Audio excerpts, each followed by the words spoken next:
எஃப்எம்மோடு இணைந்திருக்கீங்க. FM radio Sri 91.1. நான் உங்க ரேடியோ ஸ்ரீ லவ் குரு. ஒரு பேர் குறிப்பிட விரும்பாத தோழி கிட்ட இருந்து முதல் மின்னஞ்சல் வந்திருக்குது. லவ் குரு, ரீசெண்டா என்னுடைய லைஃப்ல ஒரு பிரேக்கப். அதுல இருந்து இப்பதான் மீண்டும் வந்திருக்கேன். ஒரு 6 months தான் கொஞ்சம் நார்மல் லைஃபே வாழ ஆரம்பிச்சிருக்கேன். பட் இப்போதைக்கு என்கிட்ட இன்னொருத்தர் வந்து ப்ரொபோஸ் பண்றாரு. படிச்சிருக்குதா இல்லையா சொல்ல தெரியல.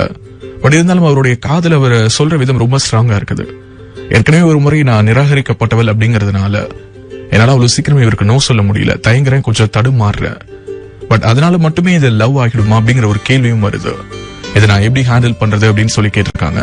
இந்த தோழிக்கு ஒரு சில வார்த்தைகள் ஷேர் பண்ணிக்கலாம்னு நினைக்கிறேன். இந்த ஒரு பேர் குறிப்பிட விரும்பாத தோழியின் மின்னஞ்சல தான் உங்ககிட்ட ஷேர் பண்ணிக்கிட்டேன். தன்னுடைய வாழ்க்கையில இப்பதான் ஒரு பிரேக்கப்ல இருந்து மீண்டு வந்திருக்காங்க. ஒரு 6 மாசமா சகஜமான வாழ்க்கை வாழ்வதாக சொல்லக்கூடிய அவங்களுக்கு இப்ப மீண்டும் ஒரு ப்ரொபோசல் வந்திருக்கு.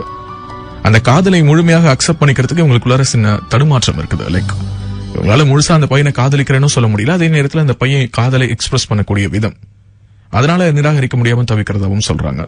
ஏற்கனவே தான் நிராகரிக்கப்பட்டதால் அந்த வலியை உணர்ந்திருக்கேன்னு அதுக்கு ஒரு ரீசன் சொல்றாங்க. பட் மேபி அதுவே கூட ஒரு காரணமா கூட இருக்கலாம். அவங்களுக்கு ஒரு சில வார்த்தைகள் ஷேர் பண்ணிக்கணும்னு தோணுது. எஃப்எம்மோடு இணைந்திருக்கீங்க. FM radio Sri. ஆக்சுவலா உங்களுக்கு ஒரே ஒரு விஷயம் தான் நான் சொல்லணும்னு நினைக்கிறேன்.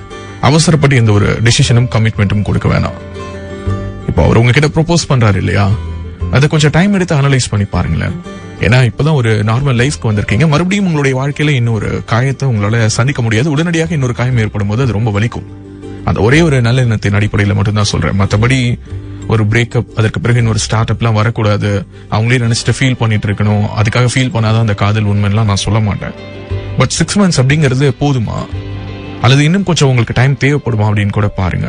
அது வரைக்கும் ஒரு நல்ல ஃப்ரெண்ட்ஷிப் அவர் கூட தொடருங்க. அந்த அவருடைய காதல் அவர் ரொம்ப ஸ்ட்ராங்கா எக்ஸ்பிரஸ் பண்றாரு அப்படிங்கிற ஒரு காரணத்துக்காக நீங்க அக்செப்ட் பண்ணணும் அப்படின்லாம் அவசியம் கிடையாது. அதே மாதிரி நான் நிராகரிக்கப்பட்டவள், அதனால இன்னொருத்தவங்களை நிராகரிக்க கூடாது அப்படின்னு அர்த்தம் கிடையாது. அப்படின்னா இங்க ஒருத்தவங்க வந்து ப்ரொபோஸ் பண்ணா உடனடியா அவங்க அக்செப்ட் பண்ணிக்கணும் அப்படிங்கிற மாதிரி ஒரு ரூல் மாதிரி ஆயிடும். அந்த மாதிரி எந்த ஒரு ரூலையும் உங்களுக்கு நீங்களே இம்போஸ் பண்ணிக்காதீங்க. மற்றபடி டைம் தான் இதற்கான ஒரு சரியான முடிவை அல்லது நீங்க எடுக்க வேண்டிய டெசிஷன் என்னங்கிற ஒரு தெளிவை உங்களுக்கு கொடுக்கும். என்னால கூட கொடுக்க முடியாது, அதான் உண்மை. ஸ்டேடியம் நீங்க கேட்டுட்டு இருக்கிறது எஃப்எம் ரேடியோ ஸ்ரீ.